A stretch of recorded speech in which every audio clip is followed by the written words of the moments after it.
agradecerles por permitirme participar y contarles nuestra historia con el cannabis medicinal, con el cannabis terapéutico, con la planta de cannabis en realidad, porque bueno, fue un antes y un después haber descubierto las propiedades que tiene esta planta en toda nuestra vida, en toda la de nuestra familia, en la de Josefina especialmente.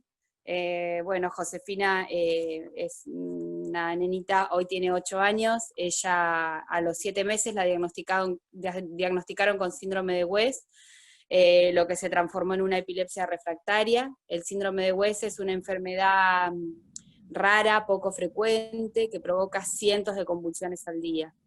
Josefina, bueno, nosotros tuve un embarazo bárbaro, la verdad que, bueno, todo estaba bien hasta que Josefina empieza a mostrar algunas señales que, bueno, empezó con vómitos, empezó con llantos muy fuertes, a los 2 meses, a los 5 meses, y a los 7 meses empieza con unos movimientos raros, que eran como unas contracciones hacia adelante y tiraba los ojitos para atrás, que jamás nos imaginamos que era una convulsión, porque imaginábamos que la convulsión típica era ponerse duro, estar largando espuma por la boca, y bueno, cuando vamos al pediatra, el pediatra enseguida nos deriva a un neurólogo, a Mar del Plata. Lamentablemente no había turnos, me acuerdo la desesperación y la angustia que fue, porque la vida te puede cambiar de un momento a otro. Bueno, ese mismo fin de semana nosotros decidimos levantar campamento, como dijimos, con Josefina con 7 meses, con su hermanito con 6 añitos, y decidimos ir a Buenos Aires, al Garrahan. Nosotros tenemos IOMA y pensábamos, bueno, ¿dónde nos van a atender? ¿En qué hospital? Y bueno, decidimos ir al Garrahan, que nos pareció que podía ser el mejor hospital para que la vean a Josefina. Bueno, llegamos al hospital y enseguida la dejan internada. Josefina en la camilla de la guardia empezó a hacer convulsiones y nos dijeron, mamá, papá, no se asusten, la vamos a dejar en observación. Y bueno, ahí permanecimos un mes en el hospital. Al segundo día nos dieron el diagnóstico, esta enfermedad que jamás la había escuchado nombrar, y Josefina temblaba en la cama. O sea, hacía 600 convulsiones diarias, o sea, 600 espasmos. Cada convulsión dura segundos. Y todo lo que, esas convulsiones hacen que todo lo que ella había aprendido, como algo tan simple como agarrar el chupete y llevárselo a la boca, ella se le borraban. No sostenía la cabeza, no se sentaba sola, no sostenía su cuerpo. Cuando ya los bebés a los 6 meses empiezan a por lo menos incorporarse y mantenerse sentados. Bueno, o sea, es como hoy estar acá hablando como están ustedes en sus casas tomando mate, y al otro día estar dentro del hospital, y nada más y nada menos que del Hospital Garrahan, que les aseguro que no sé si alguno de ustedes ha recorrido ese hospital, nunca, nunca te olvidas de esos pasillos, no te los olvidas más, te quedan grabados en la piel. Bueno, seguimos al pie de la letra todos los que nos decían los médicos. Le dimos hasta 6 fármacos distintos, inyecciones de ACTH que son fuertísimas. Son drogas muy fuertes las que se utilizan para estas epilepsias que son incontrolables. Y aún así, Josefina, si bien había reducido un poco sus crisis, nunca llegó a estar bien, nunca llegó a mejorar. Y el efecto adverso que le producían esos fármacos, tantos fármacos al día, hicieron que, bueno, que nuestra vida se transformara en un infierno. Yo no se los puedo explicar, no se los puedo dimensionar cómo es, porque era tratar de contenerla y consolarla.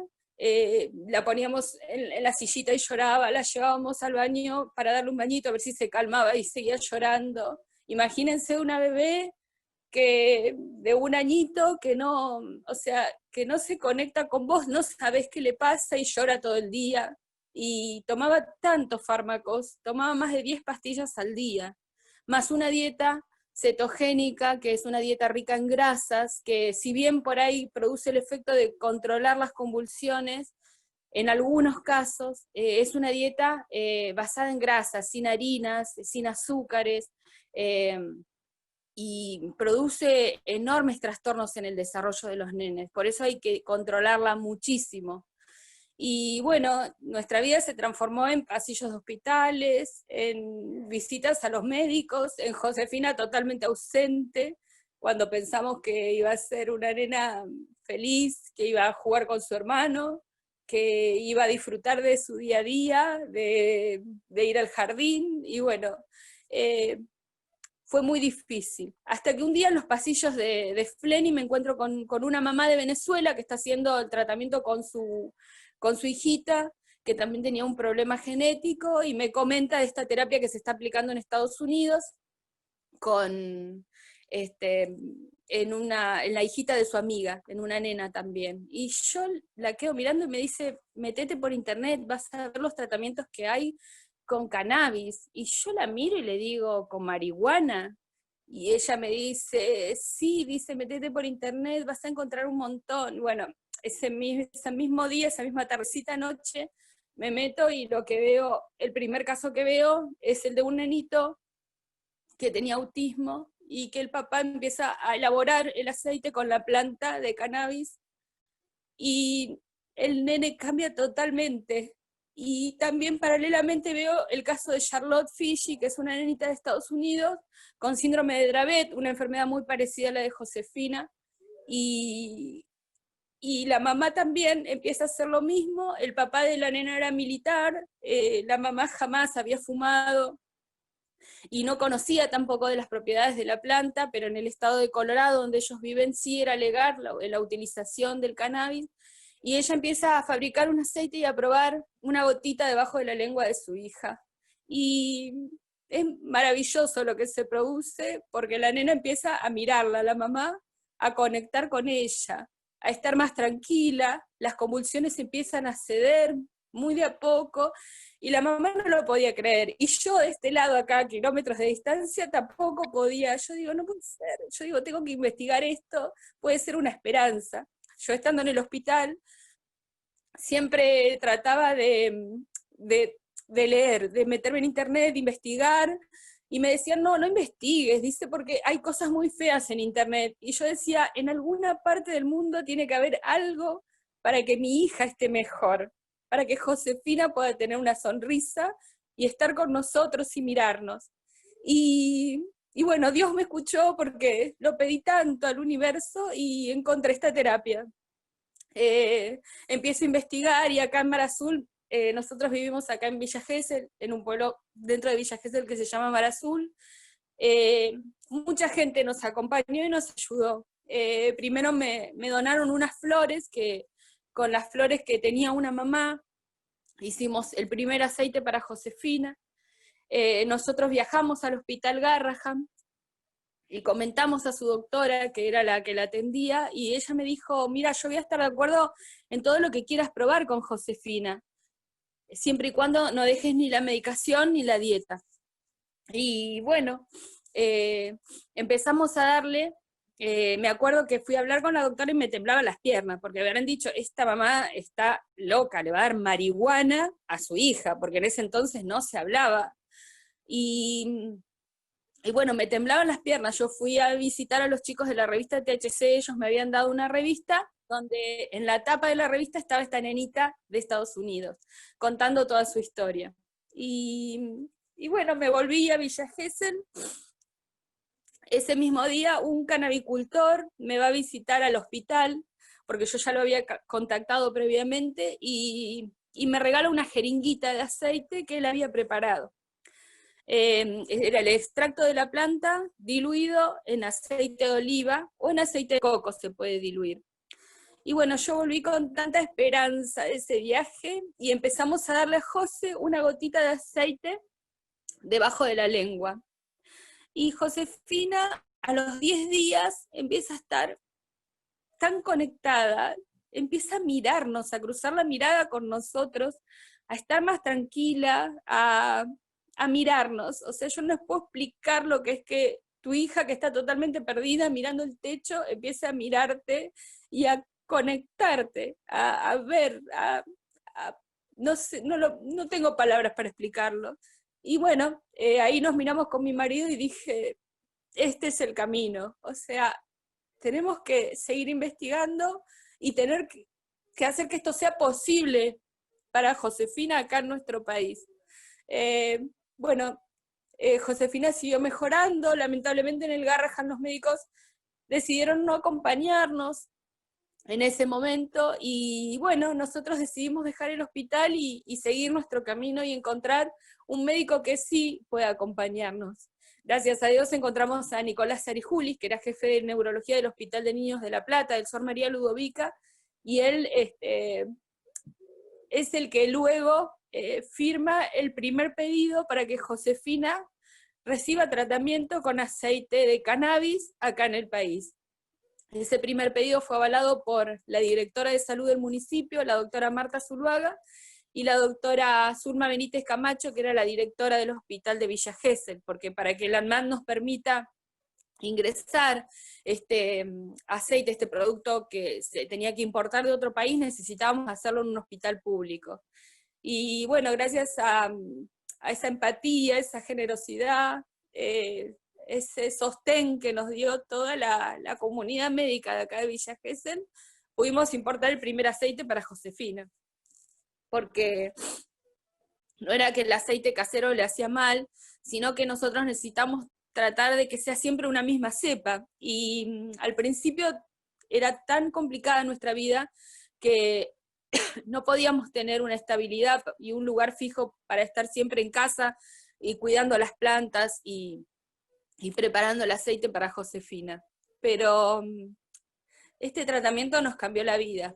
Y a partir de allí seguimos luchando, y no solamente vimos los cambios en Josefina. Yo siempre les pido perdón porque me emociona, porque es un camino de tanta lucha, pero de tanto amor, y ver a mi hija hoy como está es maravilloso. Ella empezó a caminar hace un poquito más de un año, todavía no habla, usa pañales, pero ella nos mira y con su carita, con sus ojos, con su mirada, nos dice todo. Ella hoy no controló las convulsiones totalmente, pero de 600 convulsiones diarias que tenía, con tantos fármacos encima en su cuerpo, con tantas drogas, porque me decían, ay, ¿no tenés miedo de darle marihuana, que es una droga? Y yo le digo, ella está totalmente drogada, porque tiene un montón de fármacos en su cuerpo, que la podían dejar ciega, le podían dar hepatitis fulminante, pancreatitis. Es muy difícil la vida de las familias con estos pacientitos tan complejos,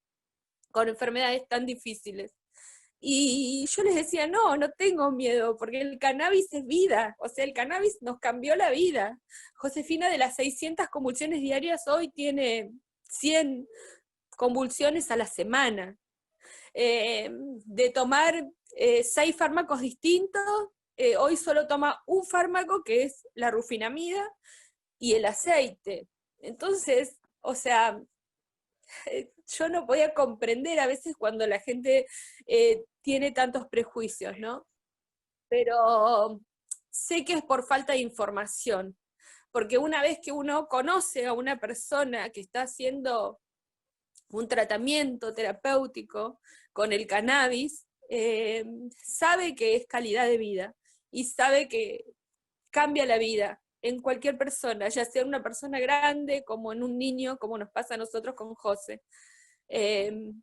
A mí me emociona porque fue un camino de mucha lucha, de mucho amor, y me emociona saber que hay un gobierno que nos está escuchando porque está reglamentando de una mejor manera la ley. Josefina hoy día está tomando aceite importado, que es costosísimo, porque es muy caro. Cada botella de aceite sale $615, o sea, una familia, Josefina utiliza 7 mililitros al día de aceite. Para un tratamiento de 6 meses importamos 13 frascos. Es imposible de costear para una familia, sin obra social, sin un respaldo atrás de salud. Por eso me emociona saber que permitan el autocultivo, porque además Josefina está tomando un aceite casero, y en esa combinación entre el aceite importado y el aceite casero, Josefina tiene aún una mejor calidad de vida. Así que me alegra saber que hay muchos municipios que están acompañando a su gente, porque lo más importante que pueden hacer los políticos, las personas que tienen la capacidad de poder hacer algo, porque están en un cargo público, es acompañar sobre todo a la gente más vulnerable, como es mi hija, que es una nena discapacitada, como es la gente adulta, como es la gente que no tiene recursos. Así que, bueno, les agradezco por permitirme participar de esto y por todo lo que están haciendo, porque yo tengo la profunda convicción de que, como en el Congreso salió por unanimidad la ley de cannabis medicinal, así va a pasar en muchos municipios.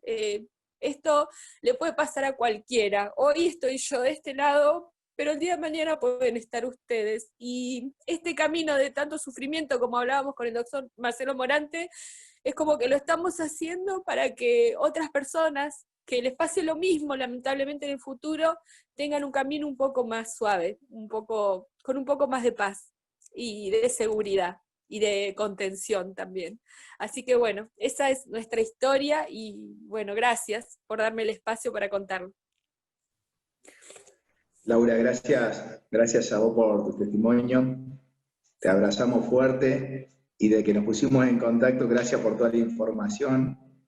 No te había escuchado en el Colegio de Magistrados, no pude estar en la charla, pero todos me dijeron que fue muy lindo escucharte y sobre todo verla cuando entró la nena, Josefina. Te agradezco mucho por tu lucha. Vamos a lograr la unidad también acá en Dolores. Así que gracias Laura, te abrazamos fuerte y todo lo que nos puedas aportar lo vamos a hacer porque estamos absolutamente convencidos que es importantísimo. Yo le agradezco a Pedro y a Facundo, que fueron los que me trajeron la iniciativa. Yo le dije a Facundo, Pedro ya me conoce, soy bastante hincha, y bueno, y cuando me puse el proyecto al hombro, digo, voy a hinchar, voy a contactarme con todo el mundo porque quiero que salga un buen proyecto, que salga bien. Y cuando me dijo Hugo Musso, me contó de vos, que participó de la charla, me pasó tu teléfono, me pasó el de Marcelo Morante, vos me pasaste también el de Victoria, a Miguel Rossi, quien es un amigo que también está a disposición, que al toque me puse en contacto. Lo que estoy haciendo ahora es aprender mucho, pero qué mejor que de ustedes, ¿no? De esta lucha tan grande que estás llevando vos con tu familia, para que estos proyectos salgan. Vos me decías que teníamos que tenerlos considerando también, de testimonio de Dolores. No conozco testimonio de Dolores de niños, sí conozco de amigos que tienen epilepsia. Tuve un amigo que falleció, que consumía aceite de cannabis, mi suegra, y que la hacía también, y también es parte, porque por eso tomo esta lucha.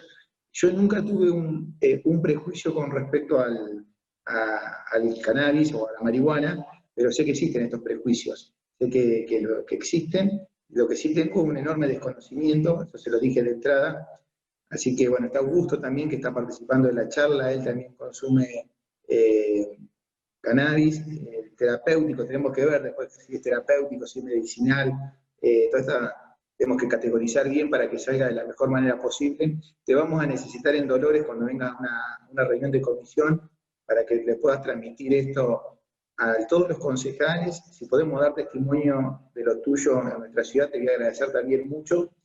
Y bueno, si Vicky nos quiere contar desde la parte legal, que me interesa mucho para que salga una buena ordenanza, que se pueda aplicar, y que, bueno, y que contemple todas las situaciones de la accesibilidad, no sé si del acceso gratuito, que es un tema que tenemos que tratarlo, por el tema de costo, pero bueno, ver el tema de autocultivo, o bien cómo lo vamos a definir si es autocultivo. Son un montón de cuestiones que las queremos definir bien y que salga una buena ordenanza. Quiero contarle que por ahí está también Berení Jiménez, que es concejal, no la veo ahora, está por ahí, debe estar con los dos niñitos. Así que bueno, Vicky, si nos podés contar desde la parte legal qué es lo que ves, qué es lo que se puede hacer, te agradezco mucho.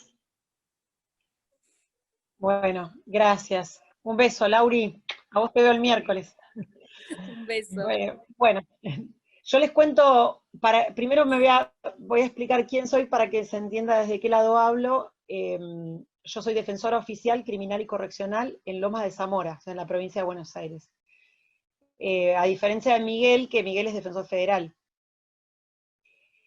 Yo me metí en este tema hace poco más de 3 años, cuando me tocó la defensa de una cultivadora, activista del movimiento canábico, cultivadora solidaria y autocultivadora, porque era usuaria, es usuaria terapéutica, que, bueno, estuvo presa en una causa por infracción a la ley de drogas 2 meses, y donde digamos, la defensa que presentamos respecto de ella fue, a diferencia de cómo se venían trabajando estas causas, blanquear lo que ella hacía y pelear que esto no era un delito.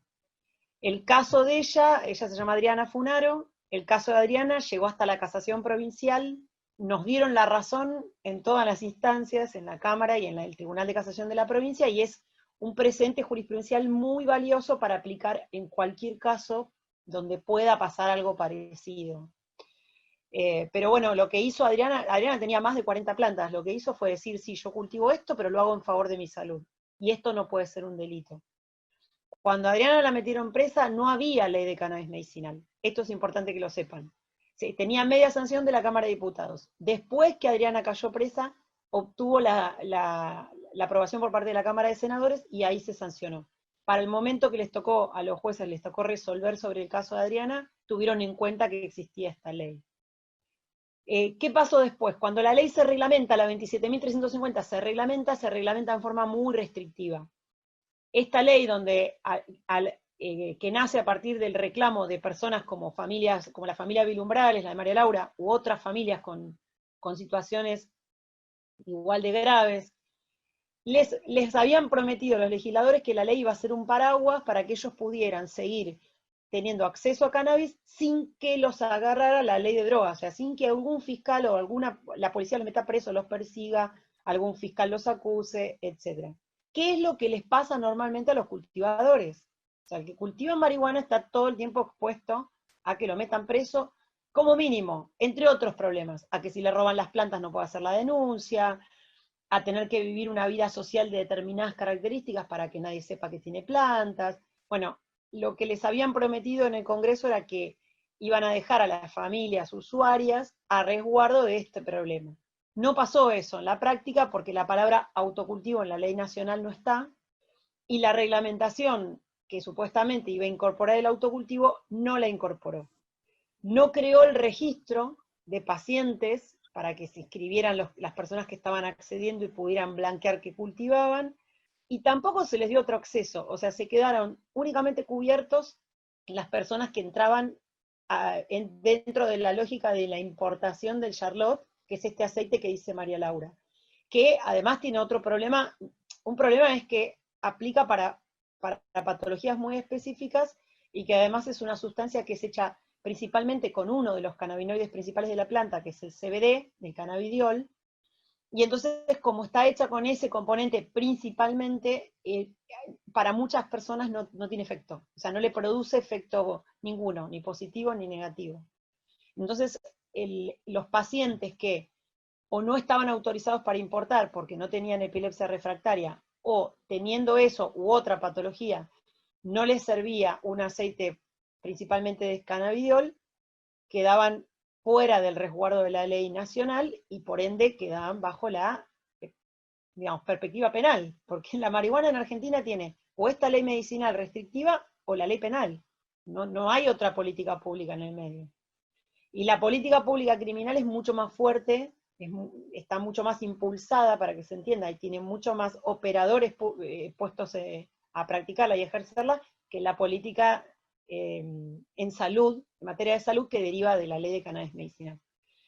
Entonces, lo que viene pasando es que además, cuando se da el debate legislativo y se conocen casos como el de María Laura, Josefina y tantos otros, que llegaron hasta sentarse en la mesa de Mirta Legrand, o sea, es público conocimiento, digamos, la situación, también hubo un boom de cultivo. O sea, hubo un boom de gente yendo a pedirle a los médicos, acompáñenme con este posible tratamiento, me sirve, no me sirve, quiero saber, y un boom de personas cultivando, porque es la vía de acceso.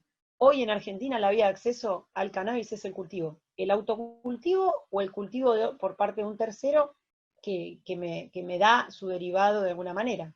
O me lo vende o me lo dona, pero de alguna manera me lo da. Entonces, Hoy lo que hay es un montón de gente que necesita acceder, que accede por una vía que está permanentemente sujeta a estar preso, o sea, a criminalización. Y la restricción, además de la ley medicinal, funciona de manera tal que el Consejo Consultivo no se puso en práctica y tampoco se generó espacios de capacitación, se generaron espacios de capacitación para profesionales de la salud. Entonces los médicos y médicas reciben permanentemente consultas y no tienen capacidad, o sea, no tienen formación en esta temática. O sea, ni siquiera pueden acompañar al paciente desde otro lado. La única persona que armó un espacio de capacitación fue Marcelo Morante en la Universidad Nacional de La Plata, dio un posgrado en endocannabinología que ahora durante la pandemia no está funcionando, y es, digamos, es la persona que más sabe en términos médicos, digamos, él y algún que otro especialista más, Carlos Magdalena, bueno, alguno más, pero es una de las personas que más sabe y el que se preocupó en capacitar. Marcelo está a cargo del Programa Nacional de la Ley 27350. Lo que pasó con el gobierno actual es que ellos se sentaron en serio a pensar esto como una política pública y empezaron a convocar a los distintos actores de la temática, que son los cultivadores y las cultivadoras, o sea, las asociaciones de cultivadores y cultivadoras, que son los que hoy sostienen el acceso, los pacientes, la comunidad médica, la comunidad farmacéutica, los investigadores que están trabajando en el CONICET y con el INTA, y a algunos abogados especialistas en el tema, como es el caso mío y de la ONG que yo integro, que es SECA, Centro de Estudios de la Cultura Canábica. Y empezaron a hacer reuniones desde enero. Y luego de esas reuniones, el Ministerio de Salud elaboró un borrador de reglamentación y sumó a 6 de esas organizaciones de la sociedad civil al Consejo Consultivo. O sea, yo integro esta ONG que está sentado en el Consejo Consultivo formalmente. La reglamentación aún no salió porque hay algunas cuestiones que todavía no están resueltas, que ahora les voy a decir a ustedes para que las tengan en cuenta, digamos, porque son realmente obstáculos, y Marcelo seguramente también les va a saber explicar, al igual que yo, estas cuestiones para que ustedes vean de qué manera las pueden evitar o zanjar o buscarle una vuelta.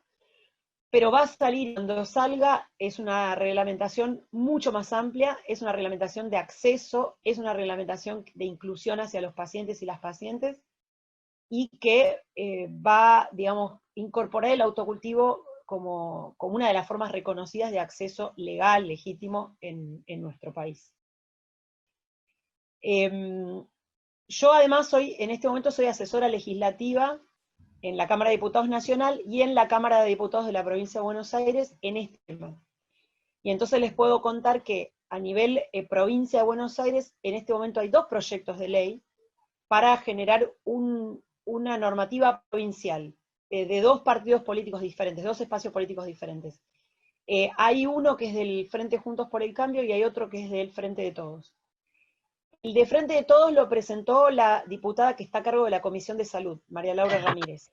Y es el proyecto que para mí tiene mejor enfoque en lo que es pacientes, o sea, en el resguardo en la salud. El otro proyecto tiene una lógica que va un poquito más para el lado del agronegocio. Esto no es algo que solamente digo yo, sino que cuando los legisladores fueron entrevistados por la revista THC, lo contaron en estos términos, para que se entienda, ¿no?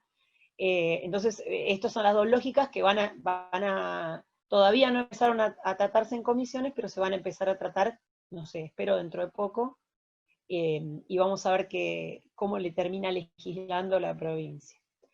La verdadera revolución en esta materia la están dando los municipios. No solamente en la provincia de Buenos Aires, sino a nivel nacional. Excepto el emprendimiento que tiene aprobado y autorizado la provincia de Jujuy, que es realmente extraño, porque es una empresa mixta, una empresa, digamos, del Estado, creada entre la provincia de Jujuy y una empresa extranjera que en realidad en el exterior no hace marihuana medicinal, sino marihuana recreativa, y bueno, hay un cultivo que tampoco está muy claro para, digamos, qué va a pasar con ese cultivo una vez que se obtenga. El resto del país, el único otro lugar que tiene habilitación formal para cultivar es un predio en Río Negro, de una agrupación que se llama Ciencia Sativa, en combinación con el INTA, en convenio con el INTA. Pero el Ministerio de Seguridad tiene otros 5 predios, si no me equivoco, para ir habilitando. ¿Por qué el Ministerio de Seguridad? Porque la reglamentación vigente, la actual, la que dejó el gobierno saliente, incluía al Ministerio de Seguridad como el órgano de habilitación de los predios donde se cultiva. En la nueva reglamentación eso no va a estar. O sea, el Ministerio de Seguridad no va a estar en principio, esta información es la que yo tengo del borrador que vi, que trabajamos. El Ministerio de Seguridad no va a estar en la habilitación del cultivo. Les aviso por si ustedes incorporaron de alguna manera en el proyecto de ordenanza la intervención del Ministerio de Seguridad de la Nación en cuanto a la habilitación del predio, de algún predio. Esto no va a ser requisito. Los municipios están haciendo la revolución, ¿en qué sentido? Y que tienen a las agrupaciones de cultivadores muy cerca y los están escuchando. Están incorporando los saberes que tienen estas agrupaciones. La verdad es que en Argentina, nadie por más formación que tengamos los que venimos de otro lado, los abogados, las abogadas, los médicos y médicas, biólogos y biólogas, los que saben sobre plantas son los cultivadores y las cultivadoras. Pensar una política pública que no incorpore los saberes de estas asociaciones es absurdo, o sea, es imposible, porque nadie les va a saber explicar mejor cómo se maneja una planta de cannabis que no sean estas personas. Eso para que se entienda, más allá de si tienen un título formal de alguna universidad nacional o no. Estos son los que saben, entonces, los municipios de alguna forma estos conocimientos los tienen que incorporar, o ya sea en áreas de capacitación o como asesores, pero en algún lado, porque ellos son los que saben sobre genética, sobre cepas, son los que conocen las buenas prácticas de cultivo. Ustedes piensen que plantas de las cuales se van a realizar después extractos para uso medicinal o terapéutico no pueden tener pesticidas, no pueden estar contaminadas, tienen que ser orgánicas, o sea, tiene que haber una calidad en el cultivo determinada, porque eso después se le va a dar a alguien que posiblemente ya tenga algún problema, digamos, grave, y no se le puede agregar, no sé, una posible contaminación con otro producto, digamos. Entonces, este tipo de cosas, ¿quién sabe cómo cultivar y qué cultivar, y de qué genética y de qué manera? Estos son las asociaciones de cultivadores y cultivadoras. Eso por un lado. Hoy, si vos me preguntás, yo soy doctoranda en Derechos Humanos, hoy en Argentina, ¿quién está efectivizando derechos humanos a los pacientes, como es el caso de Josefina? Estas asociaciones lo están haciendo. No lo está haciendo el Estado. Entonces, el saber de ellos, su expertise y su trabajo, de alguna forma tiene que estar incorporado. Esto, por un lado. Y además los que están yendo en ese sentido, son los que están pensando algo que realmente sea posible. Porque pensar que lo puede hacer el municipio contratando, no sé, a otra gente es difícil. No va a haber mucha gente que sepa de esto. Salvo que traigan, no sé, una empresa de afuera, por decirlo así. Pero si no, acá en Argentina, a ver, el Charlotte que toma Josefina, o que tomaba Josefina, acá te lo hace un cultivador también de la misma calidad, para que se entienda. En Estados Unidos no hay testeo de sustancias medicinales. El Charlotte no sale con aprobación de la FDA, sino que sale de Estados Unidos como suplemento dietario. Y en Estados Unidos no hay muchos espacios de testeo de sustancias en términos de cromatografía seria, sino que el país que tiene el know-how y las condiciones para cromatografiar fuerte los estándares es Israel. Y casi todos los países que quieren hacer algo medicinal están conveniando con Israel o testeando en Israel. Nosotros acá tenemos las mismas condiciones, los mismos laboratorios de la misma calidad y la misma capacidad de hacerlo en universidades nacionales. Lo que falta simplemente es por ahí estandarizar los reactivos, o sea, estandarizar los procesos, pero Argentina lo puede hacer también. Esto también para que lo sepan. Tenemos esas condiciones están dadas acá. Si tienen alguna duda, los invito a consultar a la Cátedra de Cannabis y Salud de la Universidad Nacional de La Plata, a cargo de los doctores en Biología y en Bioquímica, Patricio Durraza y Darío Andreinolo, que son los que hoy están haciendo investigación básica en plantas de cannabis de cepa argentina, y que les pueden dar esta información. Pero por otro lado, además les cuento que en términos legales, todo producto que, digamos, medicinal que se realiza en Argentina y que circula a nivel federal, o sea, dentro del país, tiene que estar aprobado por ANMAT. Esto es por ley. Y el ANMAT tiene una regulación muy específica, tiene una resolución específica, que es la 1788 del 2000, que prohíbe expresamente toda sustancia producida con cannabis.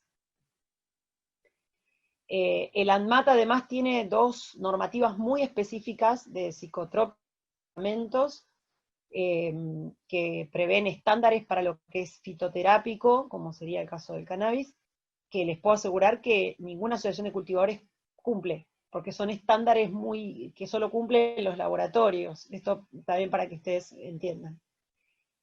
Con esto lo que les quiero explicar es que si ustedes en una normativa municipal incorporan al ANMAT, sepan que hoy es muy difícil que, o sea, vayan antes a mirar cuáles son los estándares del ANMAT para aprobar sustancias, y van a ver que es muy difícil de pasar esos estándares, si no les diría prácticamente imposible.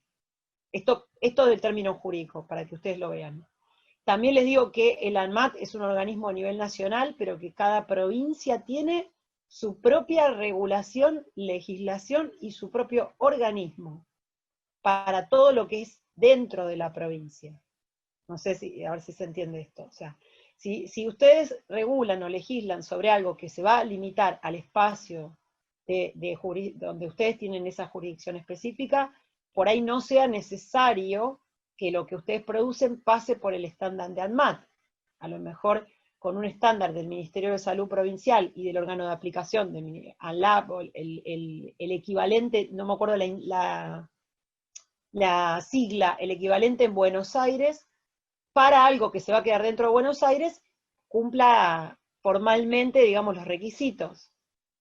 Eso sí se entiende, porque ustedes en la ordenanza hablan de, meten ANMAT, meten CONICET, meten organismos que son nacionales. Y esos organismos tienen regulaciones y estándares para lo que tiene que atravesar las fronteras de las provincias, o sea, a nivel nacional.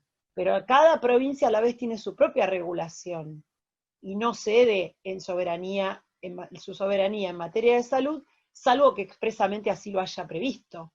Entonces, acá tendrían que prestar atención a cómo está regulado en la provincia de Buenos Aires este tipo de productos, y bajo qué estándares, y atar, para que se entienda, la calidad o el testeo de lo que se produzca en Dolores a esos estándares provinciales, teniendo en cuenta que ustedes no van a producir para mandar a Río Negro o a La Pampa, sino que la idea es producir para proveer al sistema público de Dolores, digamos, del sistema de salud público de Dolores. Esto por un lado. Por otro lado, la mayoría de los que están regulando, y acá sumo Provincia de Buenos Aires, no están creando consejos consultivos. Los consejos consultivos son organismos, o sea, está creado en la ley, es un problema quien lo integra, es un problema reunirse, es un problema, es una burocracia, y bueno, es una decisión política si ustedes la quieren incorporar o no. En la Provincia de Buenos Aires, ninguno de los dos proyectos de ley crea consejo consultivo. Pone directamente como autoridad de aplicación al Ministerio de Salud, y punto. Y algunas reglamentaciones o ajustes específicos van a depender del Ministerio de Salud. Después también tienen que saber que legalmente el cannabis, digamos, puede llegar a estar regulado distinto en el caso que lo que se produzca tenga CBD nada más, o no tenga, digamos, o tenga menos del 3% de THC. Porque digamos, el componente psicoactivo principal es el tetrahidrocannabinol 9, el THC, que es, digamos, el que pega, para que se entienda, o el que se usa principalmente para lo que es fumar. Las plantas que no tienen ese componente son las que a nivel mundial se están usando para lo que es producir principalmente medicamentos. ¿Tiene sentido? No. A ver, la mayoría de las patologías necesitan algo de THC para su tratamiento. Esto es así, en dolor se usa THC, en fibromialgia se usa THC, en autismo se usa THC. Pero este es un estándar que todavía no se ha puesto, no se ha logrado acordar a nivel ONU, a nivel tratados internacionales de control de estupefacientes. Entonces, como no se ha logrado eso internacionalmente, no circulan a nivel mundial productos con más de tanta cantidad de THC. Los que tienen menos de esa cantidad, los menos del 3%, circulan sin problema. Entonces también hay que ver el municipio si elige producir, ¿qué elige producir? Porque por ahí algún producido sea mucho más fácil en términos legales que otro. Esto también es una decisión política. Lo que sí están haciendo casi todos los municipios que regularon es, de alguna manera, proteger el autocultivo. ¿Cómo? Crean registros de pacientes. Registros donde las personas van y blanquean su situación de paciente y usuario o usuaria de cannabis medicinal y terapéutico y o terapéutico, y el municipio en una órbita de salud, dentro de la órbita de salud, lleva un registro de esos pacientes. Entonces ese paciente obtiene de alguna manera un papelito, un certificadito que lo reconoce como un usuario medicinal y por lo tanto tenedor de cannabis, le hace plantas, derivados, semillas o lo que fuere. O sea, tenedor, guardador, cultivador, ¿con qué? Con fines legítimos. ¿Y por qué crean estos registros? Porque la ley penal, en el artículo 5, que es el artículo que prohíbe cultivar y sembrar, y tener y guardar, etcétera, etcétera, dice que estas conductas están penadas cuando son realizadas con fin ilegítimo y no autorizado. Ilegítimo es para producir estupefacientes en el marco de una cadena de narcotráfico. Y no autorizados cuando el Estado, digamos, no lo autorizó. Entonces, registrarte como usuario o usuaria terapéutico, o como familiar directo o allegado de la persona que es usuaria o usuario, le permitiría, digamos, al Estado general un espacio de autorización o de habilitación para que esa persona pueda sembrar, cultivar, tener, transportar en ese espacio dentro del municipio, digamos, o tener semillas de cannabis. Y bueno, a la vez atado a que esa es la lógica del artículo 8 de la 27350, y además sepan ustedes que en la ley, los dos proyectos de ley provincial también prevén registros con una lógica parecida. Con lo cual, si el municipio de Dolores lo hace, no va a estar haciendo otra cosa que adecuarse a una lógica normativa nacional y provincial. La verdad es que además de los registros de cultivadores y cultivadoras que le darían una tranquilidad a esas personas que hoy están haciendo esto, y el espacio, la incorporación al espacio público, a la política pública de los saberes y conocimientos o asesoramiento de las asociaciones de cultivadores y cultivadoras, lo que es muy importante es la formación de los efectores de política pública, o sea, de las personas que integran el sistema de salud, incluso de las fuerzas de seguridad. ¿Para qué? Para que se aprenda a diferenciar una persona que usa marihuana en favor de su salud de alguien que lo que está haciendo es integrar algún tipo de cadena de narcomenudeo o narcotráfico, algo que hoy en Argentina está penado. Entonces, como esa ley existe, digamos, los jueces, los fiscales y los policías no pueden hacer de cuenta que no, y la tienen que aplicar. Pero es muy diferente encontrarse con un cultivo y dudar y decir, a ver, antes de allanar, primero constato que esta persona no tenga un problema de salud y no sea un usuario o usuaria medicinal.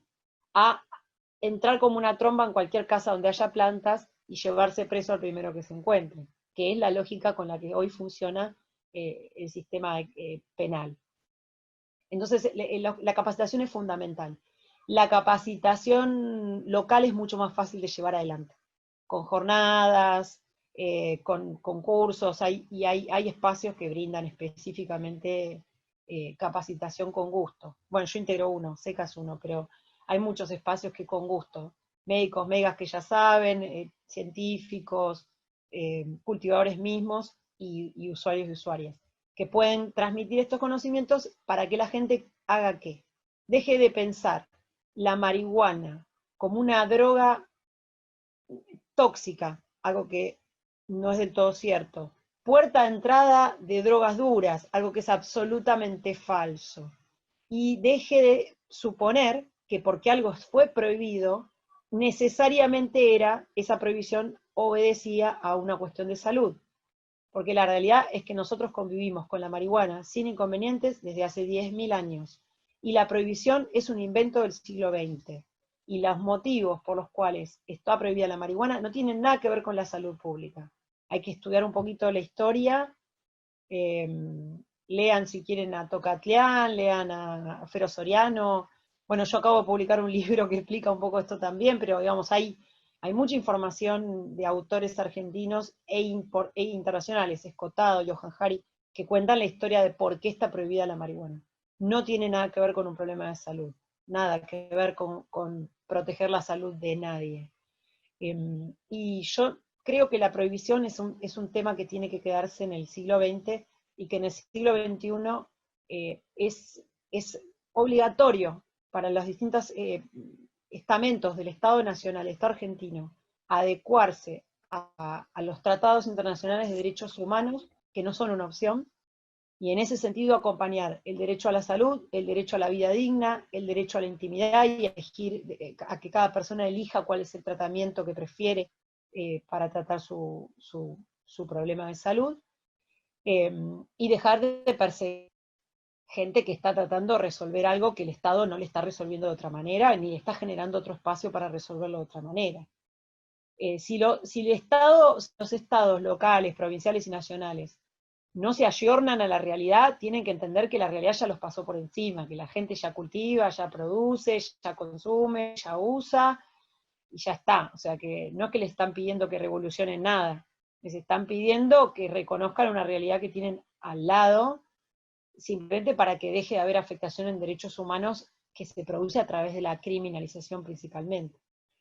Entonces, bueno, a mí me pareció, vi la ordenanza, me pareció que el proyecto estaba muy bueno.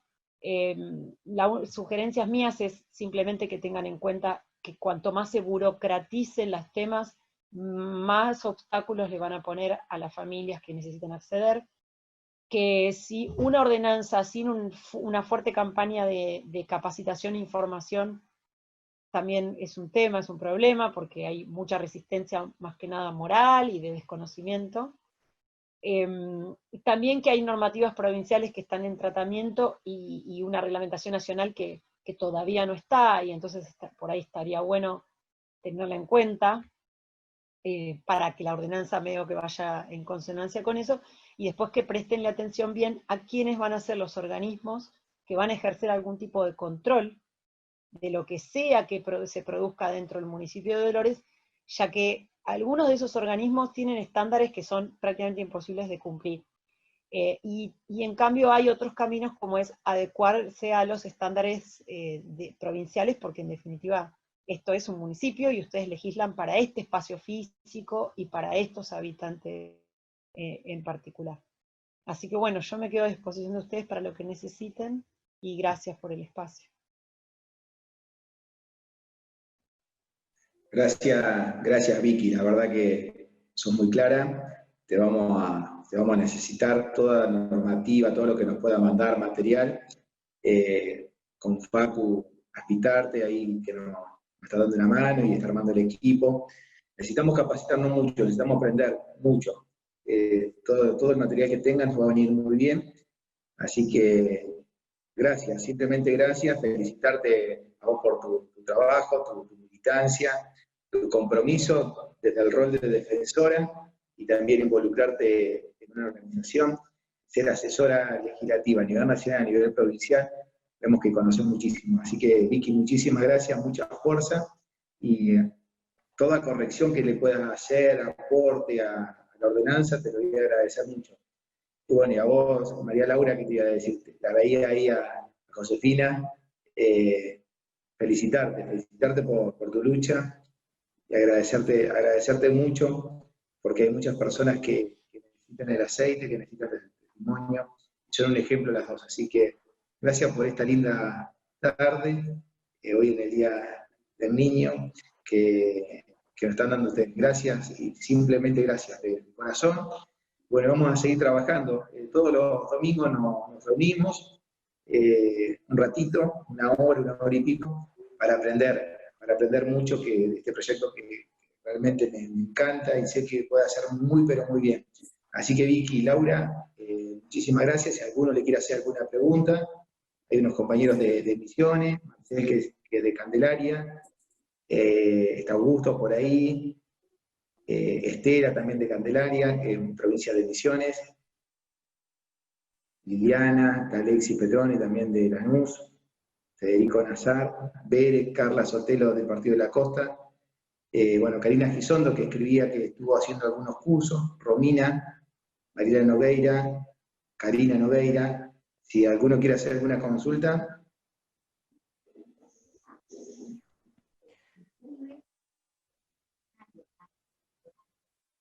No, yo, bueno, ante todo,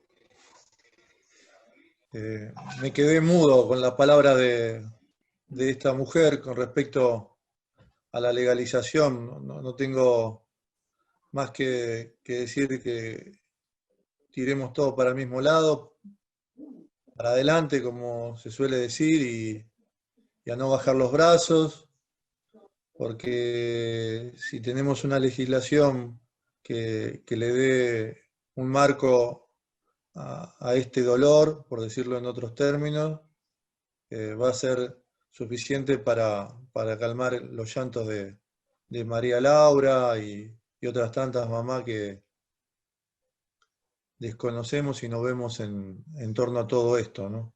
Así que bueno, desde acá de Candelaria, Misiones, esperando tener nuevos eventos y que me puedan compartir y aprender en lo que significa todo esto que es la legislación, que quizás me compete y quién dice mañana poder ser parte de todo esto, ¿no? De esta comunidad. Desde ya estoy agradecido al relato, bueno, de María Laura en el dolor y lo que va a acompañar ese dolor es la legislación, como bien dijo Vicky, creo que es el nombre, para seguir adelante con esta lucha. No tengo más nada que decir. Dar gracias por esto. Misiones tiene un proyecto. Misiones tiene un proyecto para cultivar en la Sí, provincia. sí, está. Misio Pharma se llama. Sí, en Eso es combinación con una empresa. Sí, no sé si como vos decías, disculpame que te tuteé, que Sí, sí, en Jujuy Morales es con una mixto entre público y privado. No sé cómo es acá en Posadas, a 30 kilómetros donde vivo, pero lo que nosotros lo que pasa queremos aplicarlo, sí. no, que yo no tuve acceso a los contratos como para saber exactamente cuál es la figura jurídica que eligió, digamos, cada provincia. Lo que sí sé es que ellos, o sea, sé la iniciativa que existe, y por ahí lo que estaría bueno que ustedes vean es qué tipo de genética van a producir. Porque si producen una o dos, hay pacientes que se van a quedar afuera. O que si se produce una genética, o sea, si se produce un grupo de genéticas, por lo menos también permitan autocultivo para la gente que esas genéticas no les sirven. Ahí hay que ver cómo regula cada Genética provincia. respecto al THC y al CBD. A ver, las plantas, hay tantas plantas de marihuana como rosales, a ver, o como cualquier otra planta, como jazmines, para que se entienda, es una planta. Y tenés, la planta tiene más de 400 componentes. Algunos de esos componentes se llaman cannabinoides, son moléculas químicas. Algunos de esos cannabinoides, 100 más o menos, están identificados con siglas. Los dos más conocidos son el THC, el tetrahidrocannabinol, el cannabidiol, pero después tenés cannabidiol N, cannabinol, o sea, hay un montón de otros. Sí. Y a la vez la planta tiene otros componentes que no son cannabinoides, que son los terpenos, que son los responsables de darle el perfume, el sabor, entre otros. La planta funciona con efecto séquito, o sea, todos esos componentes químicos juntos trabajan de una manera y encajan con el sistema endocannabinoide que cada persona tiene en el cuerpo, de forma individual, para que se entienda. Entonces, no existe una planta para cada patología, sino una planta para cada paciente. Por supuesto que está estudiado que en algunas patologías, por ejemplo dolor, por ahí muchas plantas distintas sirven todas. Pero para patologías muy específicas, como por ejemplo un síndrome de Tourette, a lo mejor se necesita una combinación de dos tipos de plantas puntuales. no de componente químico, sino de dos plantas que una se llame, no sé, la semilla le hayan puesto Kush y la otra semilla se llame, no sé, con otro nombre, Blue algo, por decir un ejemplo. O sea, son variedades de plantas, para que se entienda. Entonces, generalmente lo que hacen los pacientes y las pacientes es probar cuál es el tipo de derivado de qué planta, y después cuando consiguen la planta que les sirve, clonan esa planta para tratar de estabilizar esto que hacía referencia a María Laura. Necesitábamos el mismo aceite. ¿Cómo se consigue el mismo? Clonando la planta, o prácticamente el mismo. Entonces, el tema es, cuando viene una empresa a cultivar, la empresa elige por ahí una cantidad de genéticas y las produce, porque si no, ¿cómo estandariza qué es lo que está produciendo? Tiene que elegir genética. O por ahí no, por ahí estandariza un aceite que tenga solo CBD y no le importa la genética, lo hace a partir del componente, para que se entienda. Lo que te quiero decir es que la elección de qué se produce en una lógica de mercado no siempre cuaja con las necesidades de las personas. Perfecto. El mercado produce lo que se ve, claro. Entonces, a lo mejor, lo que siempre está bueno tener en cuenta es ver que esté todos los tipos de acceso. Que haya alguien produciendo una genética, pero además se pueda autocultivar. Que haya muchas personas produciendo distintas genéticas, para tratar de abarcar a la mayor cantidad de pacientes posible, la mayor cantidad de patologías, la mayor cantidad de condiciones. Y eso es lo que tiene. Y por eso yo digo, no entiendo bien qué está haciendo Jujuy, porque yo no puedo decirles a ustedes si Jujuy está produciendo una cepa, dos, varias genéticas, todas de la misma, no lo sé. No sé Misiones cómo lo quiere encarar. Pero para que se entienda, es prácticamente individual. ¿Sabés que Misiones acá está? Sé que hay un proyecto porque salió esa información pública, está en los medios. Claro. Sí, Pero lo que no sé es esto nosotros que queremos llevarlo a cabo acá en Candelaria.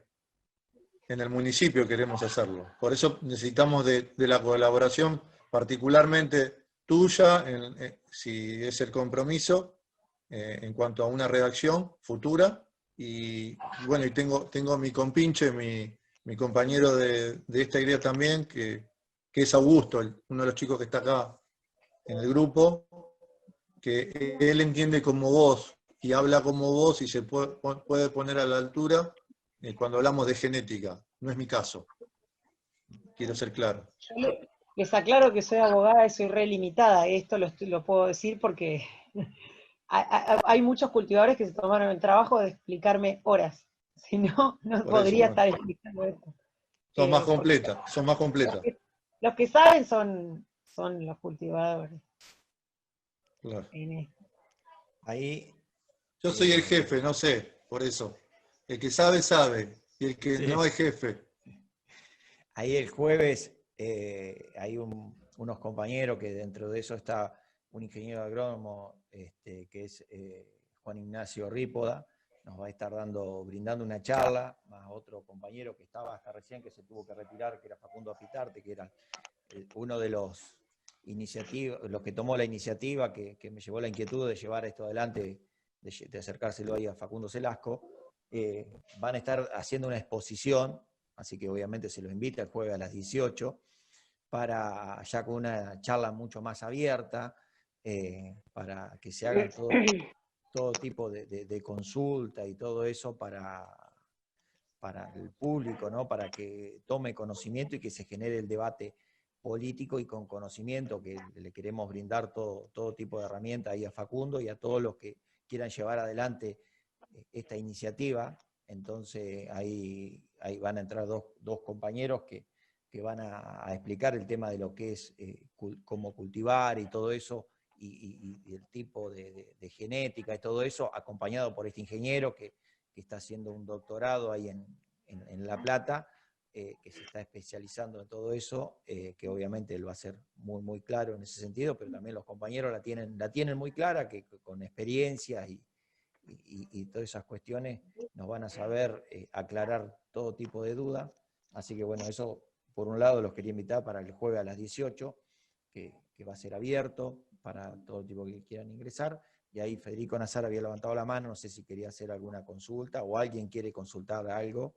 Yo quería meter el bocado, algo chiquitito, Hoy es 16 de agosto, hoy mi viejo cumpliría 50 años, es una cosa chiquitito lo que quiero hacer.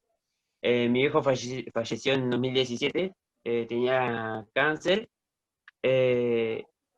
y además de todo el tratamiento de quimioterapia y un montón de pastillas, mi viejo tomaba alrededor de 30 o 40 pastillas por día para solamente el dolor. No sé si se me está escuchando. Sí, sí, Fidel. Bien.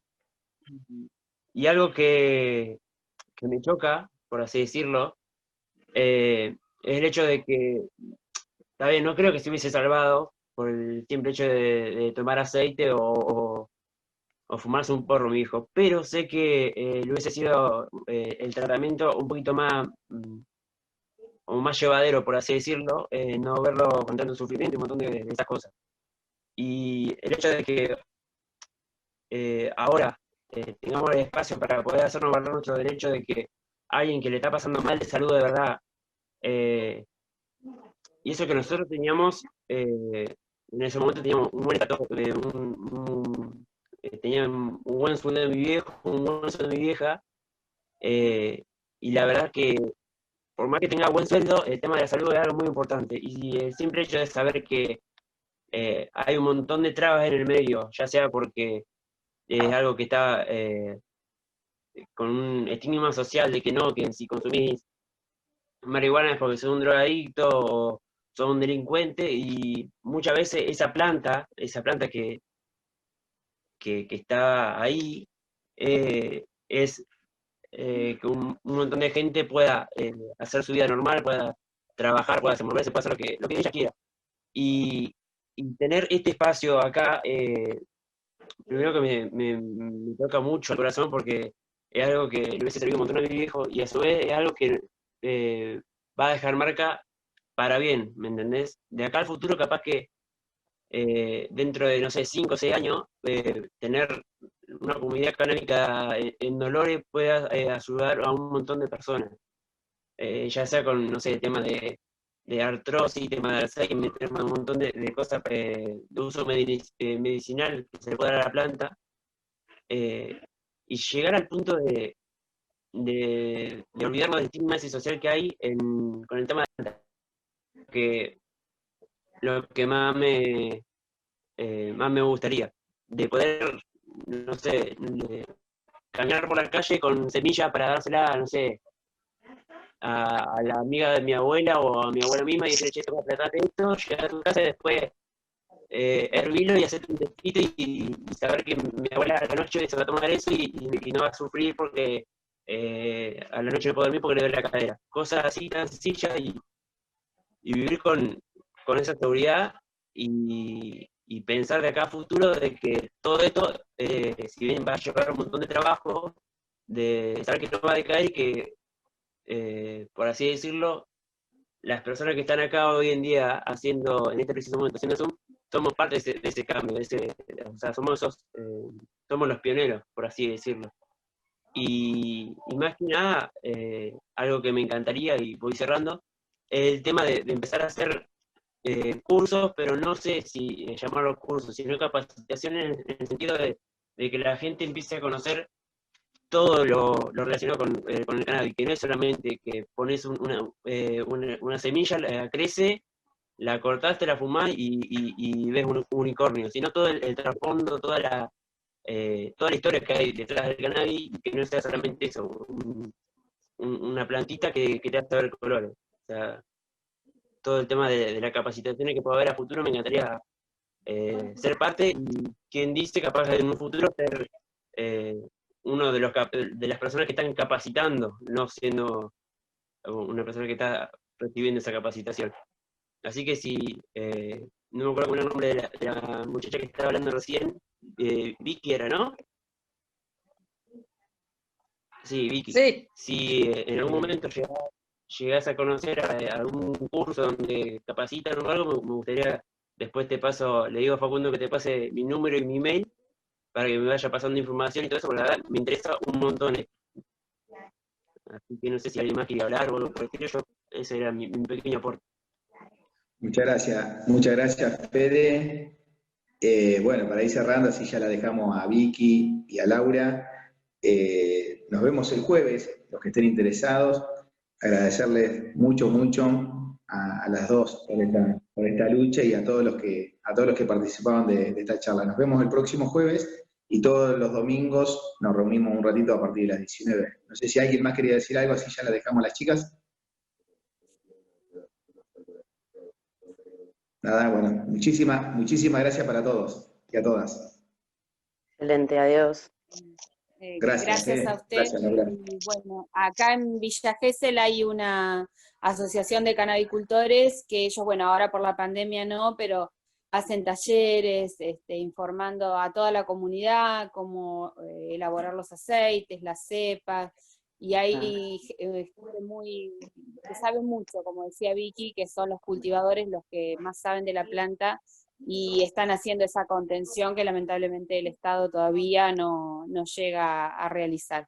Así que bueno, acá en Gesell, que estamos cerquita, hay una asociación de canabicultores que está acompañando, y en Mar del Plata también, está la Universidad de Mar del Plata, y hay una asociación de canabicultores también que acompaña a toda la comunidad. Así que eso está bueno para tenerlo en cuenta, que estamos acá en la región de la costa y que queda cerquita. Bueno, vamos a estar en contacto entonces. Gracias, muchas, pero muchas gracias. Gracias Buenas a noches usted. a todos, a todas. Buenas noches, hasta luego. Gracias.